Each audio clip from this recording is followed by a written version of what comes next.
Hello, welcome to the Trews. I'm the host of the Trews, Russell Brand. Trews is true news. Subscribe here to get Trews directly unpeeling across the layers of your mind. There was an election yesterday in America. That's a thing that's called democracy. Which one won? The red one or the blue one? How are these different colours funded? And what does it mean to us, ordinary voters and people? You're watching live coverage of election night. It's election night in America. Voters are choosing the 114th Congress. It's a lot of pageantry, isn't there, and sort of ceremony. This is the 114th Congress. We've done this 113 times before. Does it have any meaning? Oh no. The highest stakes were in the battle for America's upper house of Congress, the US Senate. As the results came in, it was clear this wasn't a good night for Barack Obama's Democratic Party. Of the two parties yesterday, the Republicans spent the most money. And here's an interesting fact for you. In American presidential elections, every single American election in history has been won by the party that spent most money on its campaign. Every single time. So whoever it was, whether you got Bill Clinton or Barack Obama or George Bush or Ronnie Reagan, whichever one you got the one that spent the most money on their campaign. Doesn't that suggest that they could just go, right, I've got more money than him at the beginning of the campaign, and you just go, all right, you're president then. Spend this money on hospitals. I'm not Barack Obama. No, you're a mysterious, attractive markswoman. I disagree with him. With a price tag of almost $4 billion, this was the most expensive midterm election ever. $4 billion on adverts just going, vote for this one. All those things of like that woman, I'm not Barack Obama. As you can see, I'm a white lady with a gun. That'll be $4 billion.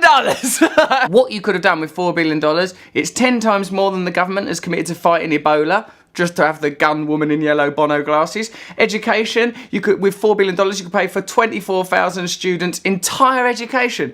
Or you could have Bono lady in her glasses. The state elected its first Republican senator in more than half a century. It's time to turn this country around. I don't like their attitude much, do you? We've done it right. It's time to turn this country around. Oh yeah, what are you planning? How are you going to address real issues affecting ordinary people? In no way at all. Republican Mitch McConnell held on to his seat. As the top Republican in the Senate, he'll remain a thorn in President Obama's side. What's significant, I think, is that both parties are backed by comparable organisations. Much of the campaign money comes from groups that don't disclose their donors. Why? Why don't they disclose their donors? Oh, well, that's because if you knew who their donors were, it would make you completely lose faith in the entire electoral process. Why are they spending $4 billion? Who's investing all of this money? Do you think the private companies that spend all this money supporting political parties are doing it from kindness? This is philanthropy. We enjoy supporting political parties. They're doing it because their interests get represented. Tonight they said we can have real change in Washington, real change. Tonight Kentuckians said we can do better. Only a little bit, though. 12 years ago, the people of Arkansas gave me the greatest privilege of my life to represent them in the United States Senate. Those years were filled with some hardships and some difficult decisions. 2 wars, the most severe economic downturn in my lifetime, and an exploding national debt. It's a strange process, this oscillation between vague left and vague right, that doesn't provide any genuine means to address those kind of issues, unpopular wars or alternative means of tackling debt. When we look at the candidates who are out there tonight, I mean, we saw that ultimately Greg Orman, the independent, was not successful in Kansas, but he did put up a good fight. You know, we're seeing a pizza guy in North Carolina getting 4% of the vote. Does this tell you anything about the possibility for a third-party candidate? I mean, are these just one-offs, or could there be room for that going into 2016? It's difficult for a third-party candidate to emerge, or any alternative to emerge, because the system itself is so structurally dependent on this kind of corruption. The difficulty is, for an independent candidate, there isn't that much infrastructure.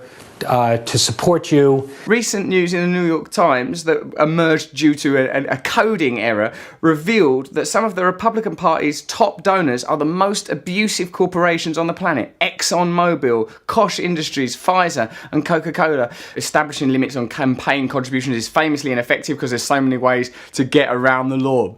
It's amazing, isn't it? They were just like, we've found a way to get around that. That the electoral system is entrenchantly set up to support corporations and existing private interests and political interests. It's sort of impossible to get represented. We've tried limiting contributions. There's nothing we could do. Voters have been oscillating between the two parties, and what you're seeing is voters are saying, I'm dissatisfied, I don't like the way government is working, I don't like the way the economy is going, let's try something else. And they're trying something else every 2 years, and this year they're trying Republicans. It says here, according to a CNN poll, 8 in 10 Americans disapprove of how Congress has been handling its job, while 6 in 10 are displeased with President Obama. 44% have a positive view of Democrats, 40% have a positive view of Republicans. Americans in these midterms have just elected the party they least like to run the government body they least trust. That is democracy. We'll have the party that we least like to run this body that we least trust. I'm sorry, that's the best we can do. Bloody awful is the absolute best we can do. This is why people are talking about revolution. This is why people are talking about the need for significant change, because all revolution means is, oh, change isn't going to come from inside this structure, is it? This structure works in this way. So the only change is going to come from outside of the structure, outside of the structure. Another word for that is revolution. If you want significant change in America or in England or anywhere, then you have to take direct control of your own lives, get involved in local campaigns through creative direct action. Learn more about groups like Occupy, learn more about groups like Anonymous, UK Uncut, things that I've never even heard of. The important thing is that we get involved ourselves, because as long as we're apathetic, as long as we're disengaged, these people run rampant. And whilst initially low voter turnout helps the special interests of big corporations, in the end a massive voter turnout wouldn't make a difference unless we've got something to vote for, and we won't get something to vote for unless we're directly engaged. That is the Trews. Get involved, get involved. This is the Trews.